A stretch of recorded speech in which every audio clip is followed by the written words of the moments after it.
Selamat pagi semuanya. Halo adik-adik, apa kabar hari ini? Semoga dalam keadaan sehat ya dan bersemangat dalam pembelajaran bahasa Indonesia. Sebelum kita memulai pembelajaran, alangkah baiknya kita berdoa menurut agama dan kepercayaan kita masing-masing, agar pembelajaran pada hari ini berjalan dengan baik dan ilmu yang kakak berikan kepada adik semua bermanfaat. Berdoa dimulai. Berdoa selesai. Baiklah adik-adik, materi pembelajaran kita pada hari ini mengenai teks berita, kompetisi dasar 4.1, menyimpulkan isi berita. Indikator pencapaian kompetisi 4.1, menjawab pertanyaan tentang isi berita. 4.2, menyimpulkan isi berita. 4.3, menanggapi isi berita. Tujuan pembelajaran yang pertama, peserta didik mampu menjawab pertanyaan tentang isi berita. Yang kedua, peserta didik mampu menyimpulkan unsur-unsur yang terdapat dalam isi berita. Meringkas yaitu penyajian karangan yang panjang dalam bentuk kalimat yang lebih singkat dan efektif. Nah, meringkas berita adalah menulis kembali isi berita dengan singkat, padat, dan jelas. Langkah-langkah dalam meringkas berita. Yang pertama, mendengarkan atau membaca berita dengan seksama. Yang kedua, mencatat unsur-unsur berita. Yang ketiga, menyampaikan kembali unsur-unsur berita dalam karangan singkat secara tertulis maupun lisan. Untuk lebih memahami KD menyimpulkan isi berita, kalian harus mempraktekkan dengan mengerjakan tugas berikut.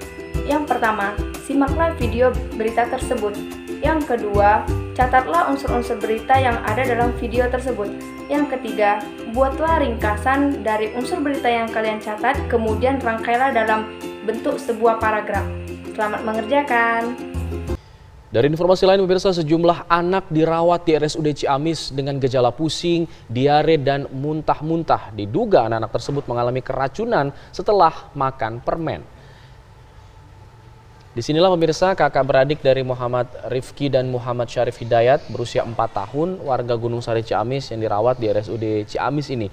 Kedua bocah ini mengalami gejala keracunan, muntah-muntah, pusing, bahkan hingga diare dan dehidrasi berat. Sebelumnya, kakak dari kedua anak ini meninggal dunia ketika dalam perjalanan ke RSUD Ciamis akibat kondisinya yang sangat lemah.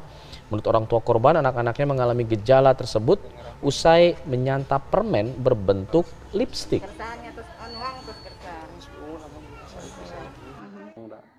Minta diantar ke WC BAB semua gitu. Sampai pagi BAB, pas pagi hari Jumatnya BAB ada muntah, tapi saya kasih minum terus sama Oralit. Kayaknya banyak makan permen yang 4 biji itu yang kayak lipstik itu. Makanya semalam juga ngelihat bekasnya dia. Ya, untuk membahas lebih jauh mengenai insiden keracunan permen ini yang menewaskan seorang anak di Ciamis, kita sudah terhubung bersama Dr. Bayu Yudiawan selaku Kabid Dinas Kesehatan Kabupaten Ciamis. Assalamualaikum, selamat siang Pak Kabid. Selamat siang Mas Alpat Baken. Ya Pak, ini kasusnya seperti apa? Ada berapa anak yang dirawat akibat dugaan keracunan ini? Oke, indeks kasus kejadian pertama, kasus yang kita temukan ada laporan awalnya 3 orang anak usia 10 tahun, 7 tahun, dan 4 tahun, kakak beradik, datang ke rumah sakit dalam keadaan dehidrasi berat dengan awal gejala diare dan muntah-muntah, Mas. Nah, ini kemudian kita lanjutkan dari hasil pengakuan keluarga.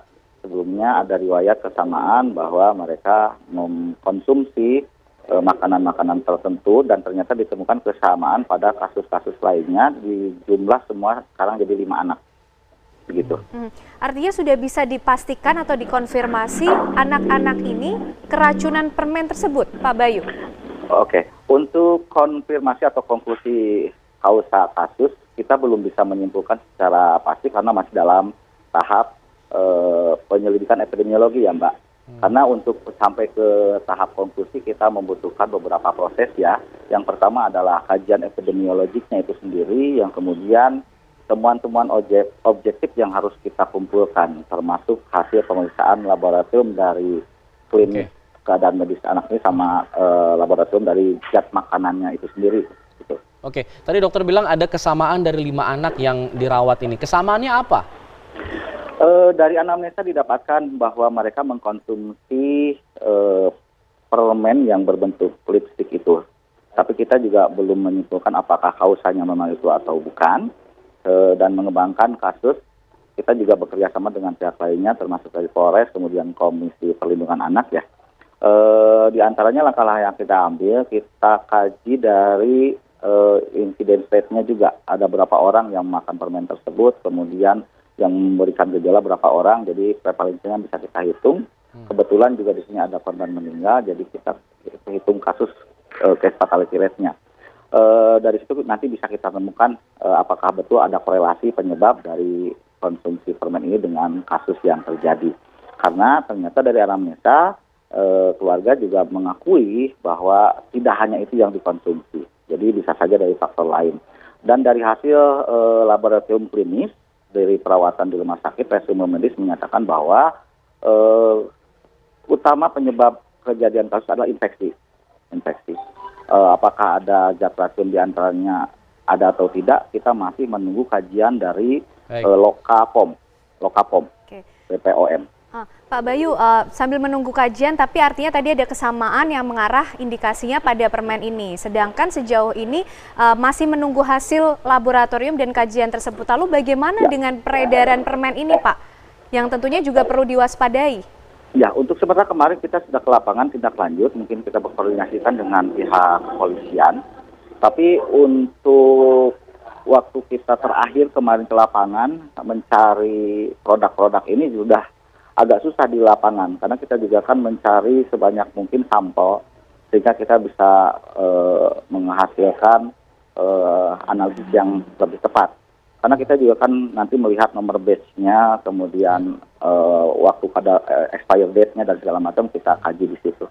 Tapi untuk si permen ini dijualnya, diedarkannya di mana saja biasanya ditemukan di Ciamis? Kita dapatkan kemarin waktu penyelidikan ke lapangan di warung-warung tempat jajanan-jajanan anak itu ada. Tapi setelah ini kasus beredar masuk ke media, serta-merta tuh hilang, kita juga kemarin mencari agak susah. Tapi sudah ada informasi Pak mengenai siapa kemudian yang memproduksi permen ini? Sudah dikantongi oleh pihak Dinas Kesehatan? Ada data dari kemarin yang kita dapat. Kebetulan ini produknya juga bukan dari dalam negeri ya. Kita lihat di situ ada tulisan Made in China. Kemudian mungkin distributornya ada sih. Baik, cukup sekian materi pembelajaran pada hari ini. Saya ucapkan terima kasih.